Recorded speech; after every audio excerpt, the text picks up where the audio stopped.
You can always tell when it's a subject matter they don't want you to talk about because then all the funny stuff start happening. But that's okay because I'm going to tell this whether they like it or not.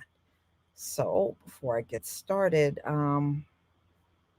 let me just make sure y'all can see my screen. I'm going to go ahead and share. Let's see here. Is it? Yeah.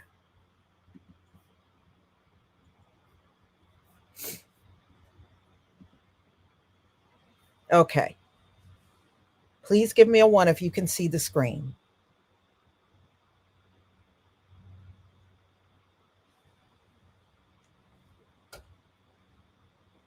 Thank you, family. Thank you. Thank you. Okay, so it's unfortunately not much left of Nat Turner. After the insurrection, they took Nat Turner and, he was put on trial and killed the same day. He was murdered. And they did some really horrific things to him that we're going to talk about. So it's not much left. His body is completely gone. There's only part of his skull, which a white man had from family members that passed it down to him. And he finally gave it to Nat Turner's family. And that was really not that long ago that he gave, part of the skull that was left to his family. And Nat Turner's Bible was preserved. So that's still around. And there were purses and wallets made out of his skin. This is one of the purses that was made with his skin. And there's other purses that the Smithsonian have that was made out of his flesh. So let's get into it. So those of you that don't know, this occurred in Virginia. And, it was the result of people were tired of the mistreatment, the enslavement, and it was just a terrible time. It's still a terrible time for our people, and it was back then. Contrary to what them folks try to tell us, there were a lot of uprisings. This was just one of many that occurred. And we never stopped fighting. We actually fought through all of slavery. Why do you think they came up with black codes and slave laws and all that stuff? Because we were constantly rising up and fighting. But when you look at their books, it was we were all docile and just went along with the whole thing. And that is the furthest thing from the truth. You would have to be a fool to believe anything your enemy says about your forefathers. And that's the truth. You would have to be crazy to believe anything from them.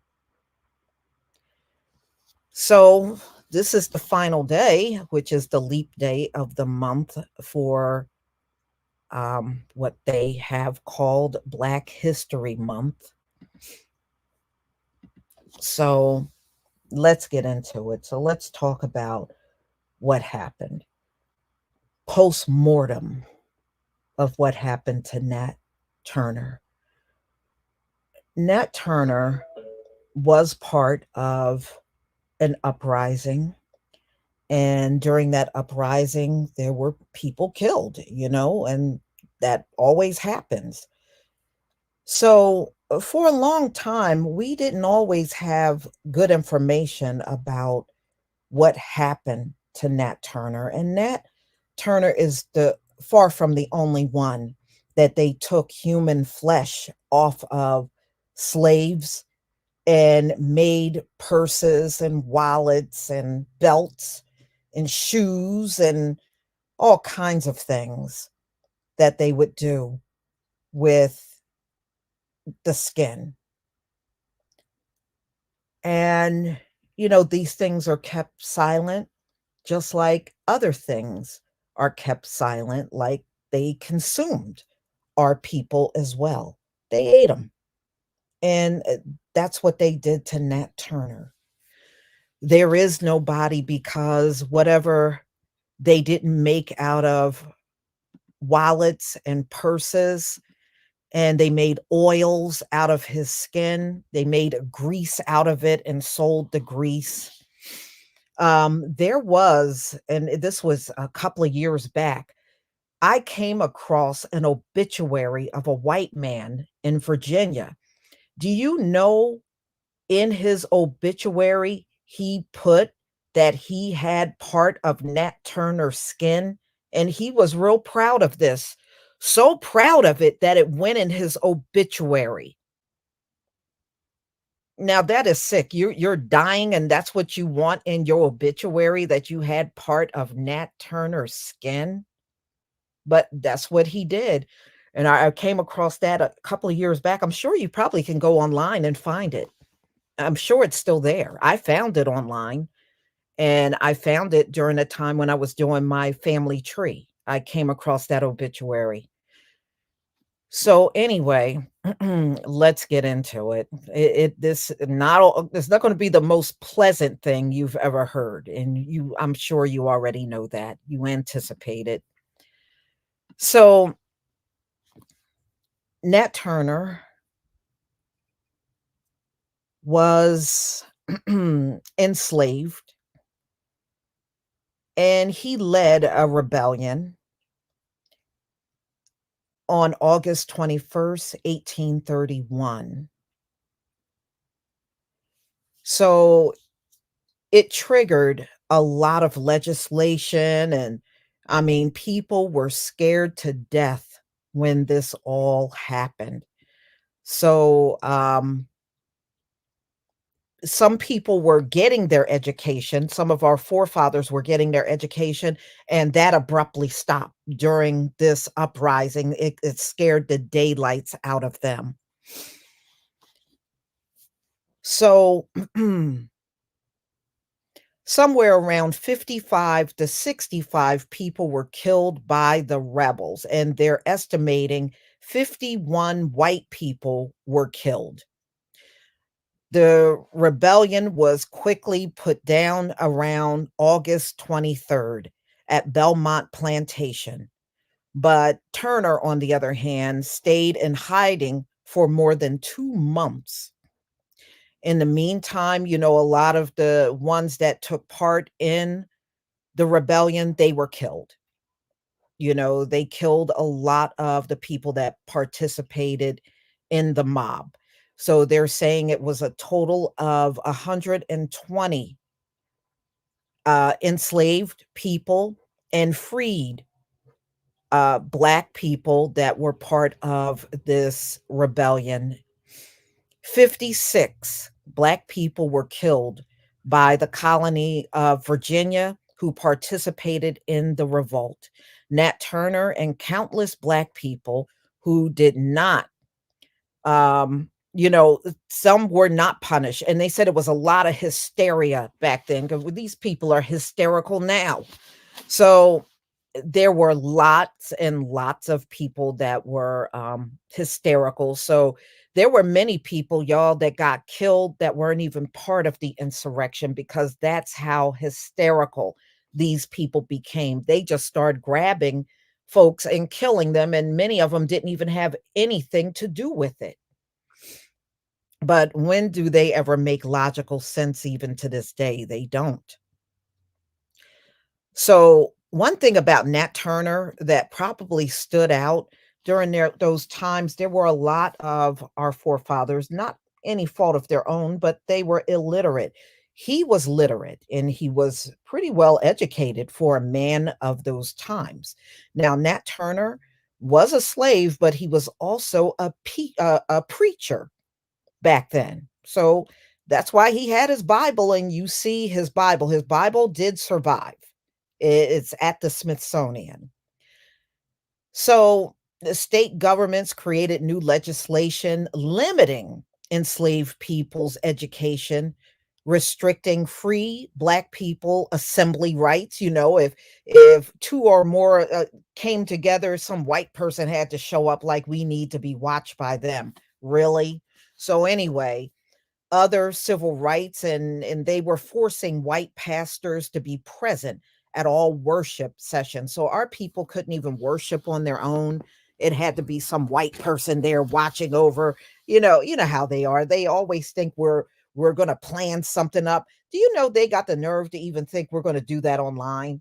Who the hell is going to plan? No, see, that's idiot stuff they do. They plan the insurrection up at the US Capitol online. We wouldn't be that crazy. If we were going to do something, we ain't coming online with that. You come online with it. No, see, that's what y'all do. That's why you'll put your manifestos out there. See, y'all believe in doing stuff online. We ain't that stupid.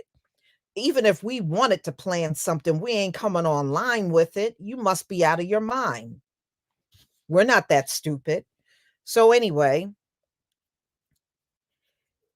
he was born on Benjamin Turner's property, and that was located in Southampton, Virginia, on October 2nd, 1800. His mother's name was Nancy.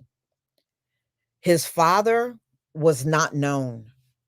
All right. Turner's owner, Benjamin, allowed him to get an education in religion and literature, and he also learned how to read and write. So, Turner worked on a variety of different plantations over the years. You know how they would rent out slaves? Well, that happened to him. So he was on a variety of different plantations. In 1821, that is when he escaped from Samuel Turner, the brother of the owner. After 30 days of hiding in the forest, Turner came to Samuel's estate believing he received a message from God. After the passing away of Samuel Moore, Thomas Moore took ownership of Turner. And later, after the death of Thomas Moore, Turner became the slave of his widow. It's just, boy, just passing him all over the place. So Turner went to work on Travis properties when Thomas Moore's widow married John Travis. So beginning February of 1831, he started preparations for a slave rebellion. So he got away from the widow and John Travis, and that's when he started planning the insurrection, the rebellion against their enslaver. So listen, I want y'all to hear this part. There was a solar eclipse on February 12th, 1831, which was visible in Virginia and throughout parts of the Southeast United States. He saw the eclipse as a message that it was time to rebel. Turner, he imagined a black man's hand extending across the sun. So even he paid attention to the solar eclipse. That was pretty amazing. I never knew that about Nat Turner. You don't hear much about, especially during times of slavery, about our people paying attention to the lunar and solar eclipse. But apparently, Nat Turner, he paid attention. So he had planned to start the rebellion on July 4th, 1831, Independence Day. But he got sick at that time. So it got scrapped for Independence Day. On August 13th, some historians say an air disturbance caused the sun to seem bluish green, probably due to, they're saying it was some atmospheric debris in the air, and they believe it was an eruption from Mount St. Helens, and the particles traveled across the country. So the sun appeared to have a bluish green hue in the sky. So Turner, he took that as a final warning to initiate the rebellion.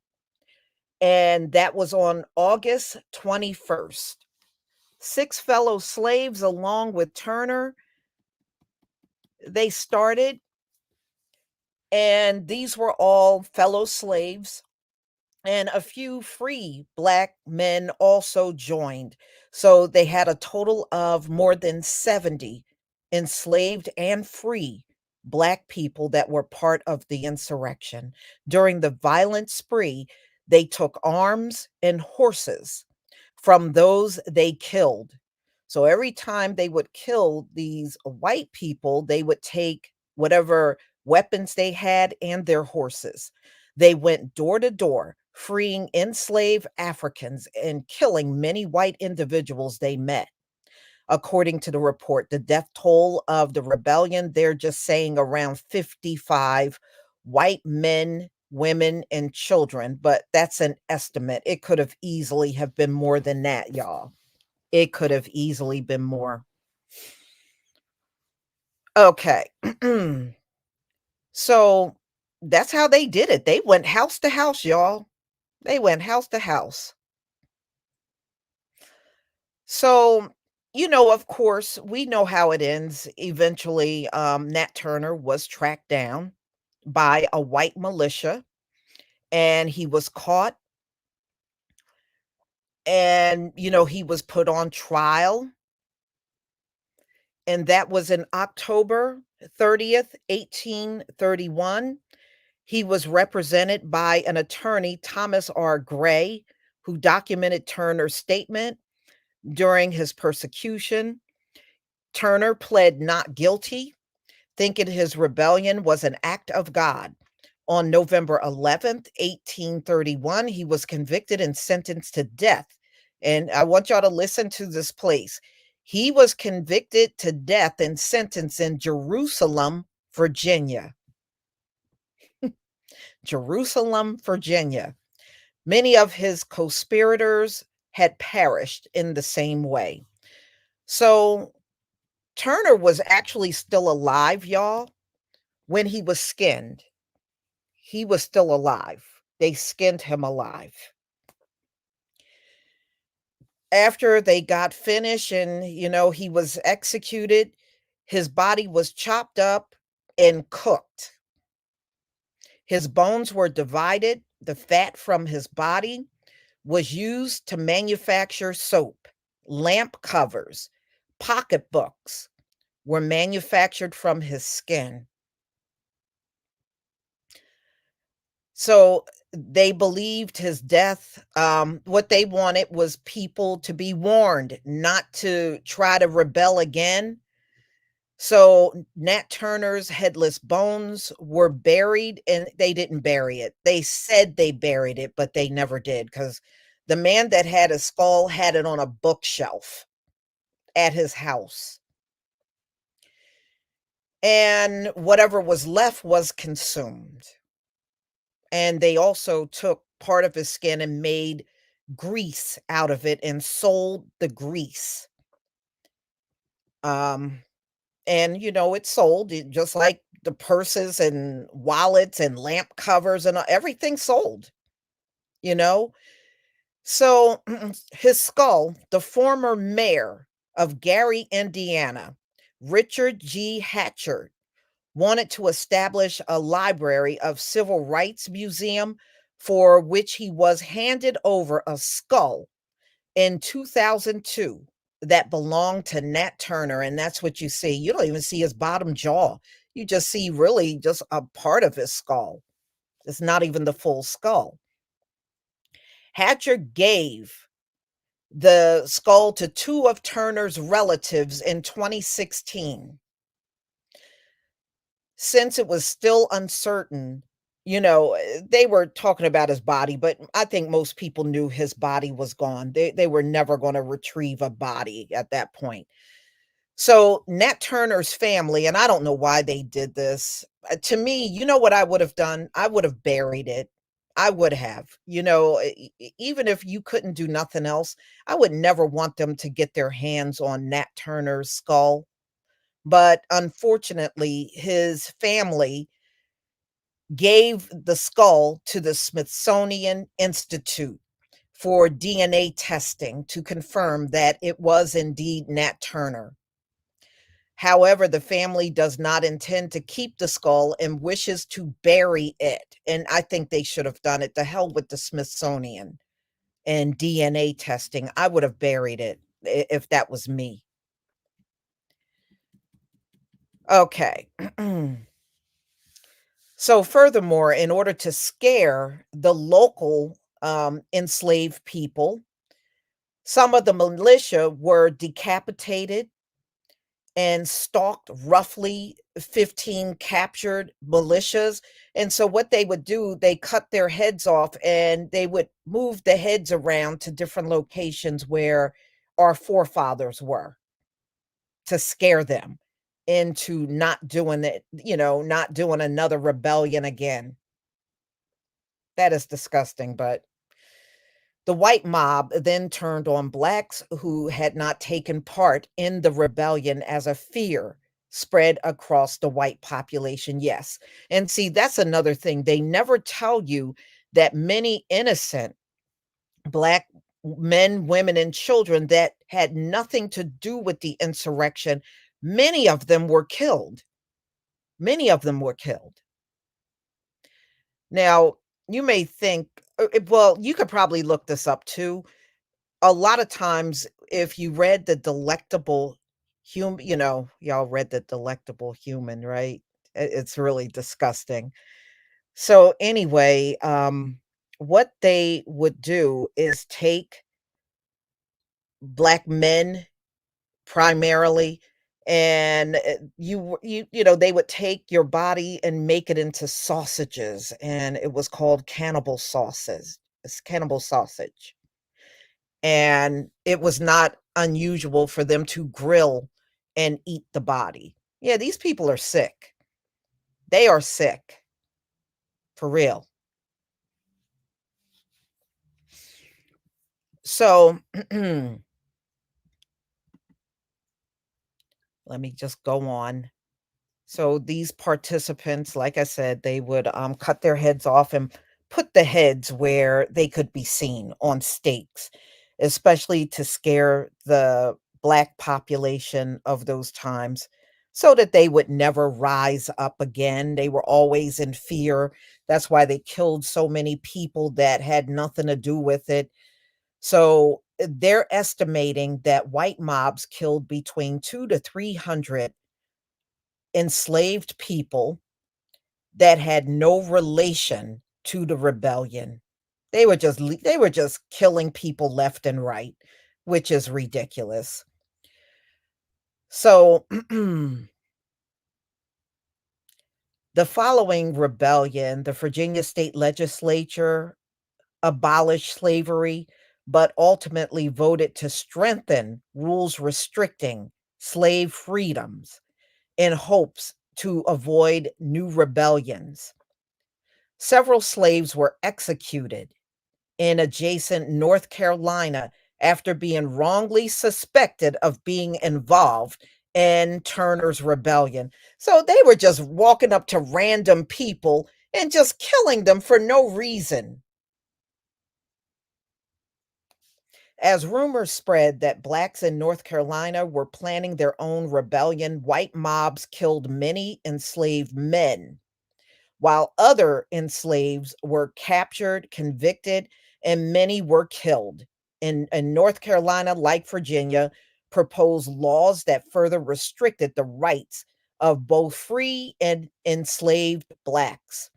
It was forbidden for enslaved to preach to be arrogant to white people, carrying a gun, hunting in the woods, living in harmony with a free black or white person, or even possess animals. Wait a minute. You can't, it was forbidden for black people to live in harmony? What the hell? Y'all wrote that into a law? All these people are crazy.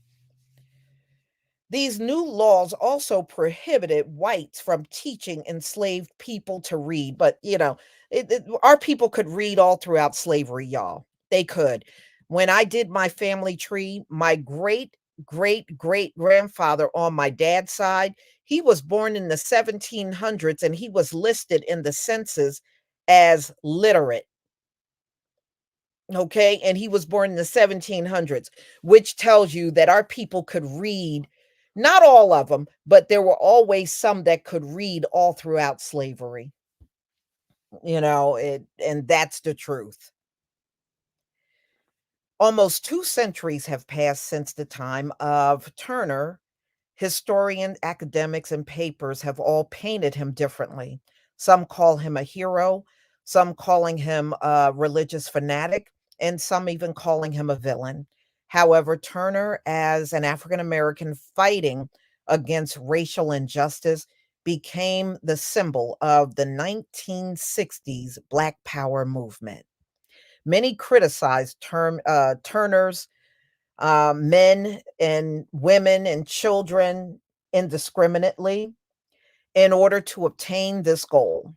Scott French, a historian, told the New York Times to accept Nat Turner and place him within the American Revolutionary heroes is to sanction violence as a means of social change.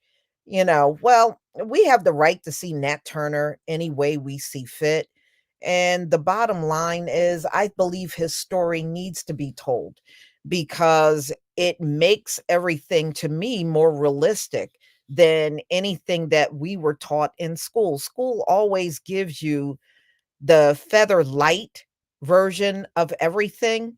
You never really truly get what really happened. Now, I did learn about Nat Turner, ladies and gentlemen, I did, but all they did was teach you a little bit about the rebellion, and they tell you, he was killed.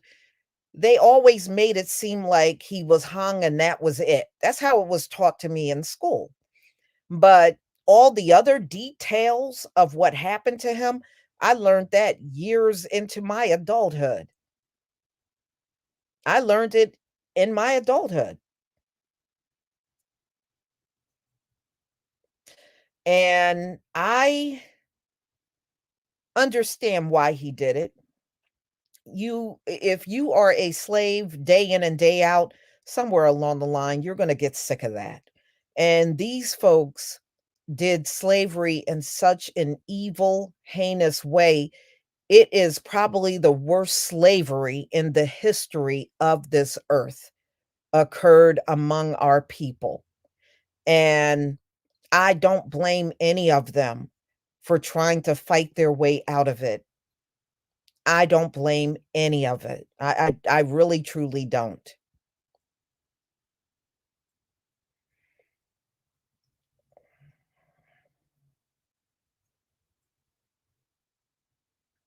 Mhm. Yeah. And it's sad. But I wish his family did not turn his skull over to the Smithsonian. I wish they would not have done that at all. These folks have had his remains long enough. Why give it back to the same people that took part in killing him in the first place?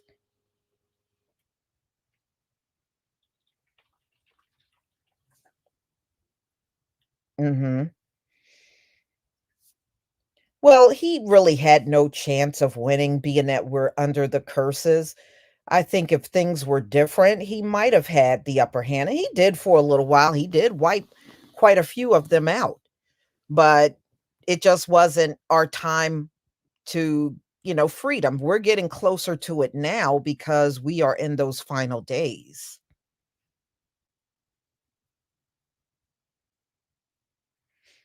Mhm. Yeah, Virginia is known for a lot of things, even the slave farms, those slave breeding farms. Virginia was, one of the big states that it took place in. And that's another part of the history they never talk about.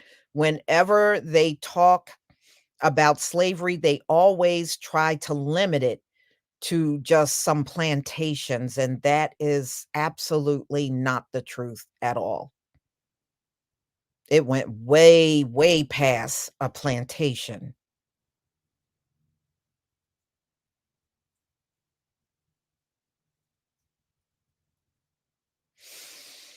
Well, there's a lot of people that say now that our forefathers were not real. You just gotta take that with a grain of salt.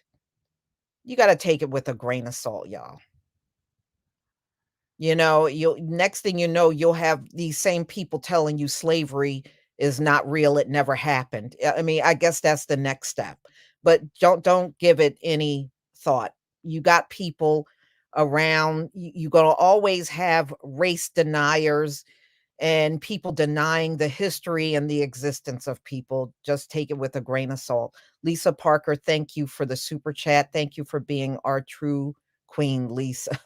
Thank you. Thank you so much for the super chat. I mean, look, you got Nikki Haley doing it.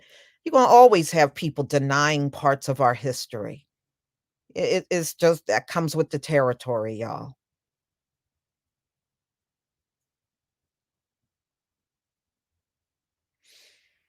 Yes. I saw the video on that. I Am Blessed, where they had stuffed our hair in a sofa. I believe it was a sofa, and it was in the cushions. And they also used to have their bed pillows stuffed with our hair.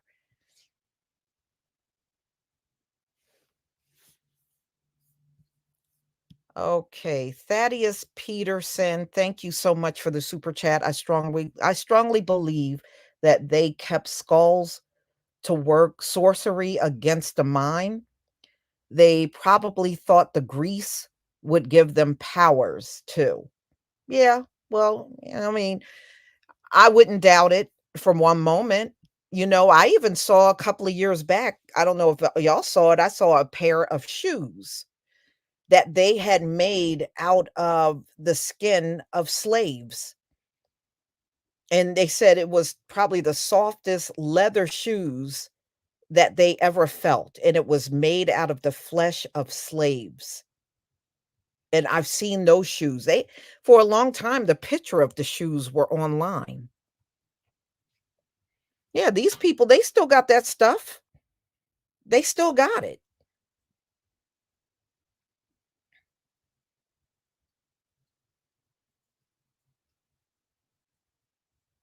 Hmm.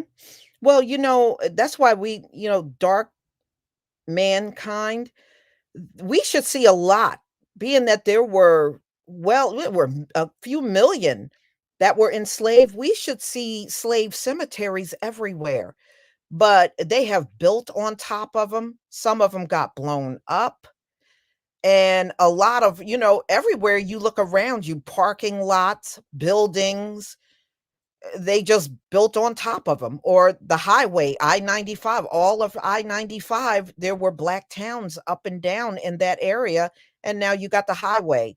That's why we don't see it, but if you really think about it, we should see those cemeteries everywhere, but we don't. But you notice you still see their forefathers' cemeteries all over the place, but you don't see our forefathers. Mhm. They don't tell you a lot. I remember when I was growing up in Philly, we had a park that was across the street from where the street that I used to live on.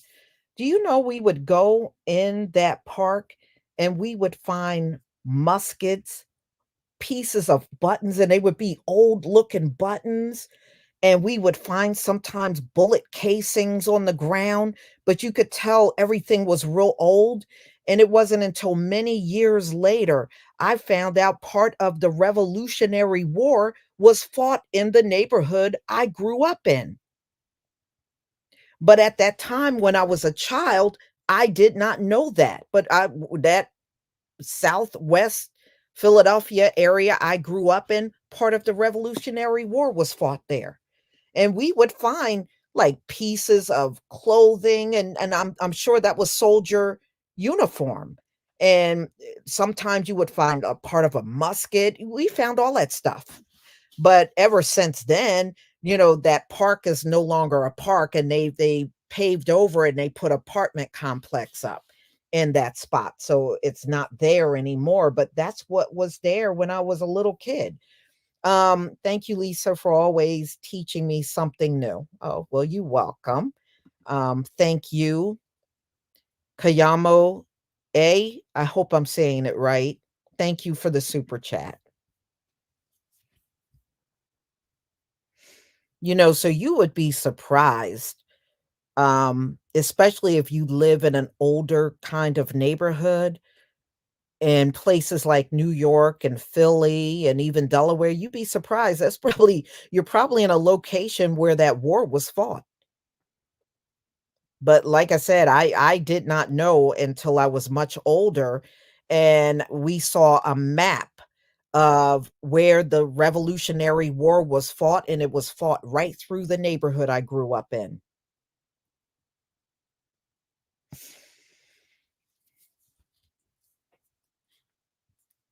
Mhm.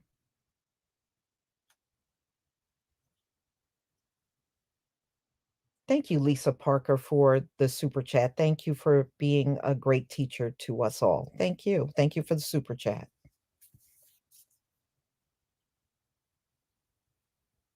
Oh, yeah, yeah. I mean, when I even saw belts made out of our forefathers' skin. They did a lot of sick things. They really did.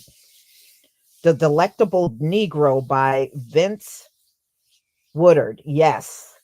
And yeah, I had that book for a long time.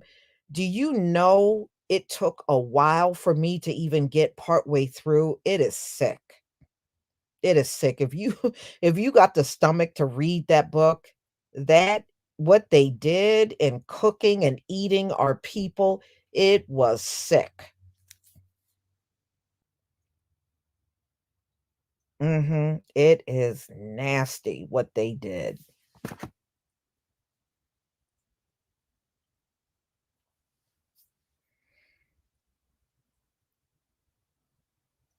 Mhm.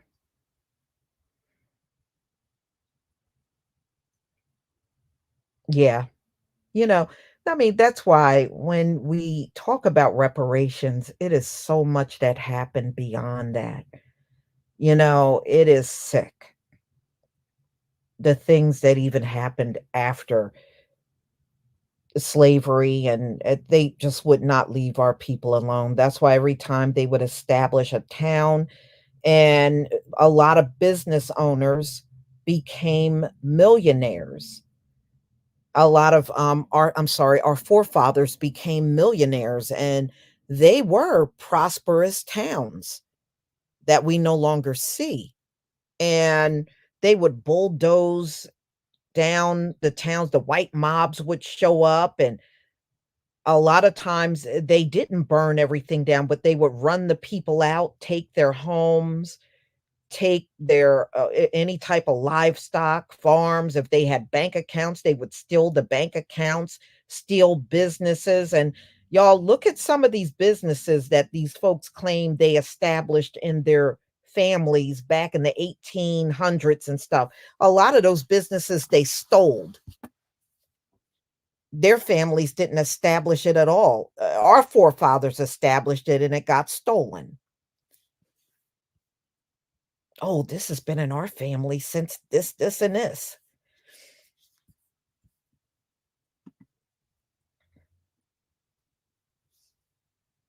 A lot of that happened in Wilmington, North Carolina, and that's why those white folks down there, y'all, they got homes and don't have a deed because those homes were stolen by the black residents that once lived down there.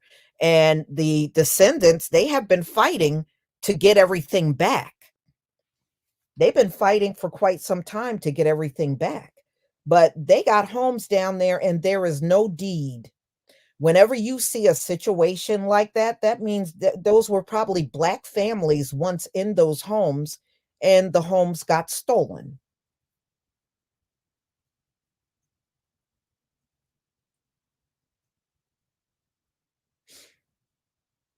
Mhm.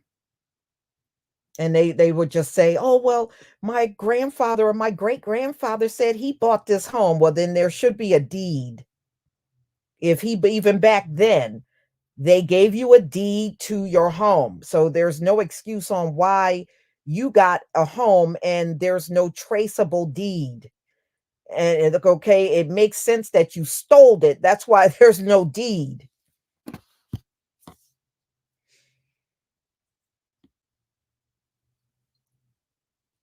LW Levon, thank you for the super chat. Hi, Lisa. Thank you for the very informative information. I appreciate you so much. Thank you. Thank you so much. No, but that's the case in South Africa too. They got all that land and they have no deed to the land, which tells you it was stolen. It was stolen land.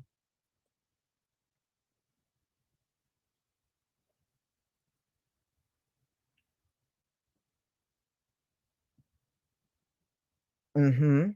Oh, yeah, the dates on Davita Braxton, thank you for bringing that up. The dates on the cities are all off, y'all. They try to make the cities look like they weren't here until after they showed up, and that's false. Many of these cities around the country are misdated on purpose because they have to make it look like they had a presence when these cities went up, and they didn't. All of these cities do not have the correct dates on them. And that should come out soon too. That's going to be one of those things revealed.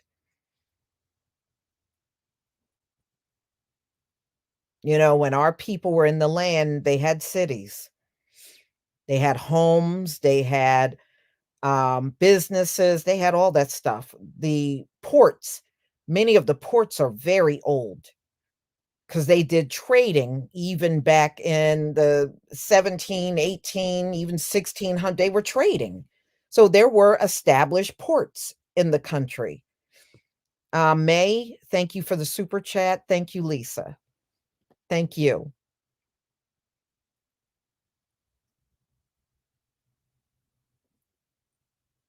Oh, yeah, yeah. I mean, we always had a presence on Earth. We were the first ones on Earth, so we would have had a presence everywhere.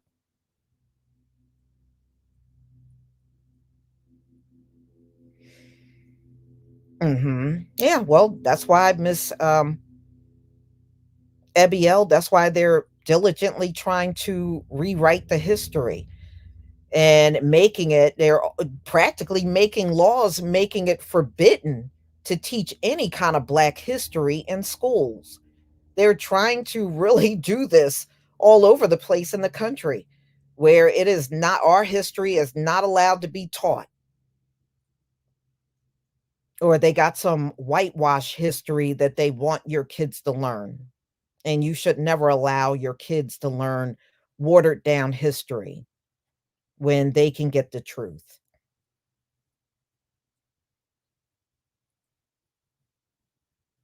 Mhm. Yeah, they you're right, special child. They did steal our names. They stole our identity. They stole our heritage, and any type of things that we practice, everything got stolen. Mhm. Okay, Brooklyn 71881. Thank you, Lisa, for teaching. Much respect. Thank you so much.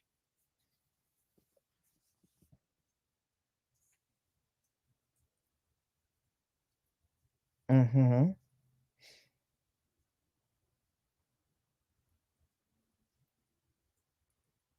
Yeah, well, we're going to get so much more, information that we are going to learn for the first time, especially at the very end of this journey that we're on. Everything's going to come out. Everything is going to be revealed to us. So we must not lose sight of that. One mystery, they marketed history as boring and whitewash. It's so much that we didn't see ourselves in a good light. So for many like me didn't find interest in our history. You know what? You just put something to mind. When I was growing up, and every now and then they would have the biblical movies on, you know, and I used to always ask my mom, why is the cast all white? I said, weren't there Black people around back then? And my mom was like, "Of course there were. There were a lot of Black people around back then, because back then that you couldn't see any type of biblical movie without the cast being all white. It was almost like they purposely didn't want us to see ourselves in the biblical history, and went above and beyond to make sure we never saw ourselves in the Bible. And I think that was really the whole purpose. So we would never see ourselves in the Bible. So all the characters would be white, Moses white, Jesus Christ white, the people white, the prophets white, so we would never see ourselves in the biblical text.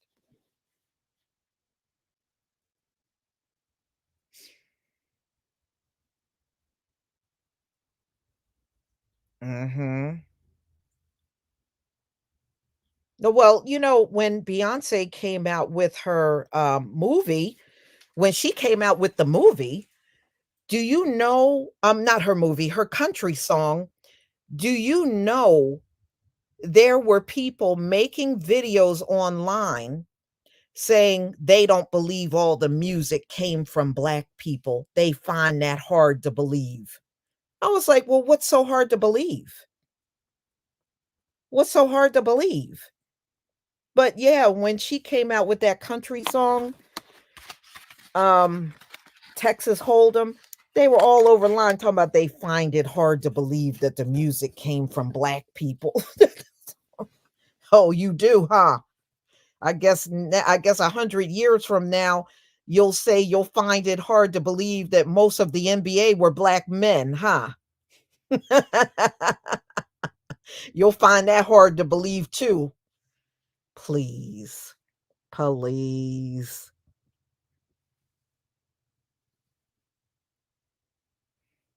Mhm. Yeah.